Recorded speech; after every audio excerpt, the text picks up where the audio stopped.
Okay, let's get started.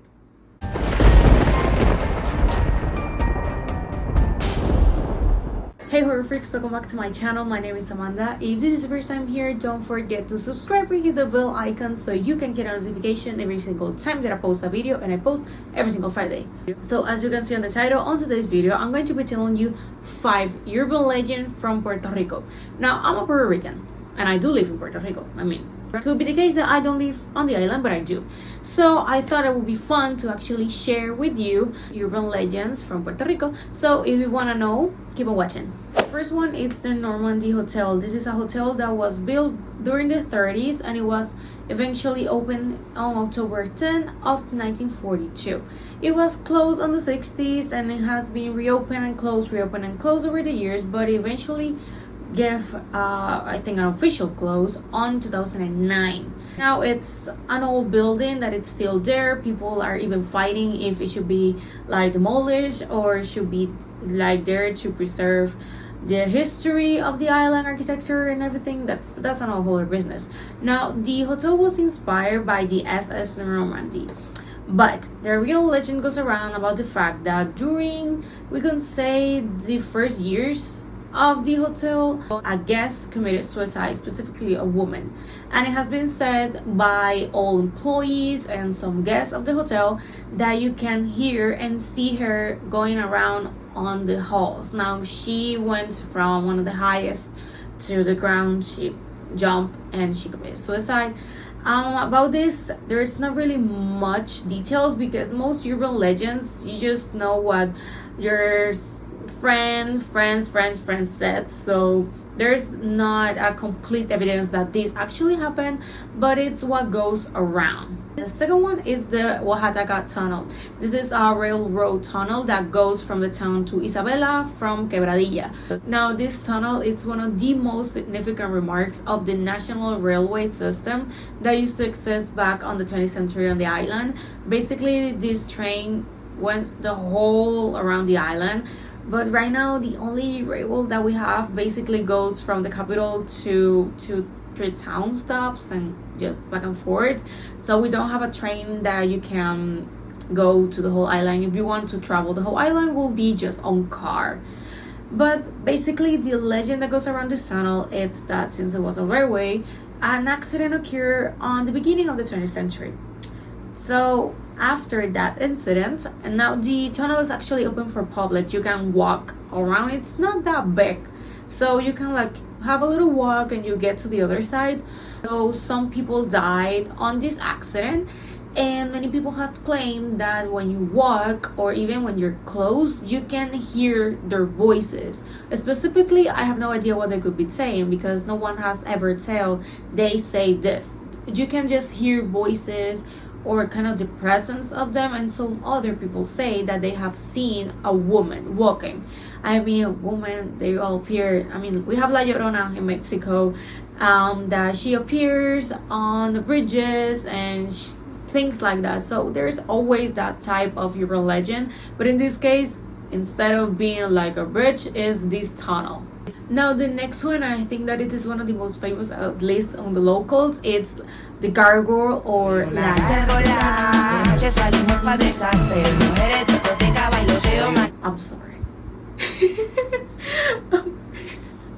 I'm sorry, I couldn't help myself. Now basically this is like Jeepers Creeper. I can possibly the only way for me to describe it, because a gargoyle, it's like a bat but like maybe human. He's a supernatural creature. That's the only explanation I could give you. But if you want like a little thing, think about Jeepers Creeper.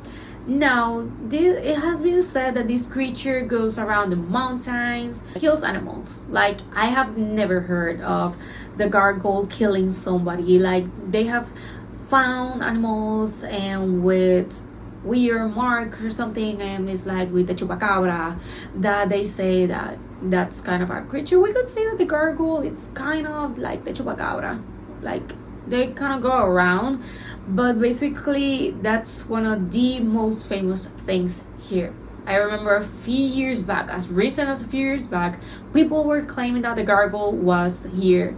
So this is something that I have no idea if this is real or how the heck this everything starts, because that's another thing. Most urban legends, you don't really have like an exact moment that they kind of begun. Like you just hear them and you hear them and you pass to on and on and on. I mean, that's the thing with legends. I mean, that's the whole point, right?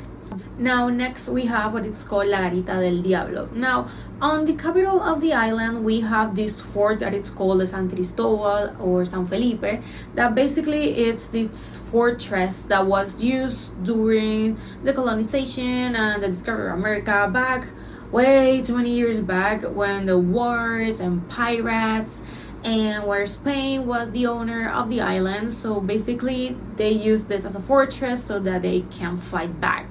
So obviously a lot of people have died there. This is one of the most important places to go, and it's actually one of the most famous, actually kind of a symbol. I mean, you can see, I mean, I'm going to put a picture right here and you're probably going to even notice, if you ever went to Disney's Pirates of the Caribbean attraction in Orlando, you're going to find it very similar, because that's precisely where you are on what it's called El Morro in San Juan, Puerto Rico.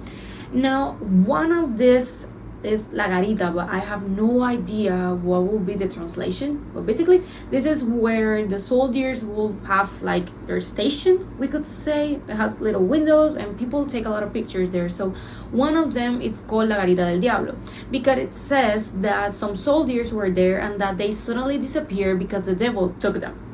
And many people claim that one specific garita it is, but I have never been able to actually see because it's supposed to be one of the farthest away from the rest. We could say that's the most logical explanation. So people say that they disappear, and that's the whole mystery around. So obviously people like to go maybe really late at night or go alone and like do that type of things, you know. But basically it's the disappearance of some soldiers, and it has been called like that ever since. I think that almost every Puerto Rican knows about La Garita del Diablo. Now remember that I told you that always La Llorona appears on bridges and she kind of gets on your car and things? Well, we have something similar in what it's called the Maravilla Bridge in the town of Corozal. Now basically it goes around the same thing. Instead of hearing a woman crying, it's just that if you pass for a certain time on the night, someone, specifically a woman, will get on the back of your car and eventually she will disappear. Now this type of legend goes around to other towns. If you can see, for example, my own town in San Lorenzo, it says that if you pass to a certain point under a bridge, instead of crossing the bridge, it was under, on a certain time of the night, you will see a woman and she will get on the back of your car. And this is a pretty common thing to say. I have never passed. I mean, I have never even tried, but this is a pretty common one, not just in Puerto Rico but just in general. But I still wanted to talk about it because, like I said, it's pretty common, so obviously almost every single person knows about this. And a bonus one that I want to talk, this is a little bit more personal. I am a marketing student at the University of the Sacred Heart in San Juan, Puerto Rico. So this is one of the oldest universities in Puerto Rico, and it used to be run by nuns.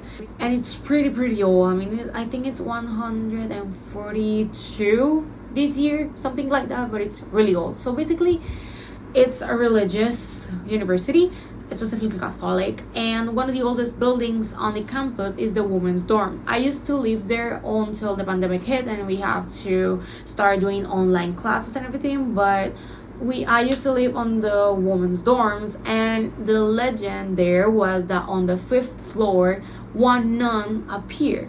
Why? Maybe she died there or she just appeared. I never actually had the exact information of what happened with her, but just everyone knew that on the 5th floor of women's dorm a nun would appear. And it's kind of funny to me because I remember my freshman year, me and my roommate would hear like knocks like 2-3 in the morning, and we would sometimes wake up and see on the halls no one was there. The halls, they were built in some way that you can hear everything. So it was someone you can hear like the steps or something, but no one or nothing could be here. So it was like you just put yourself there, you knock, and then you run so damn fast. I mean, no one runs that fast.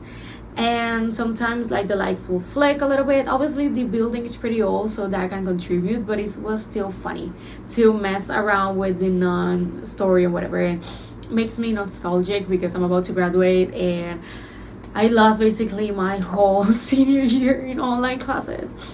Sad music, please. But this is a bonus for me because this is a legend that will go around with me forever. And this is all for today's video. It's a little bit shorter, but I just really wanted to share a little bit more about from where I come from, because in case that you didn't know, I am from Puerto Rico. I mean, my English is not the best. Probably that was the first time that I am not American, or maybe British, or maybe Australians, because those they do actually speak English as their first language. But I don't. My first language is Spanish. So there you got. So thank you so much for watching. Do you have any urban legends from where you come from? Are you from Puerto Rico, from the United States, from whatever part of the world you are? Let me know in the comments which legends do you have, and I'm going to be seeing you guys on the next video next Friday. Bye.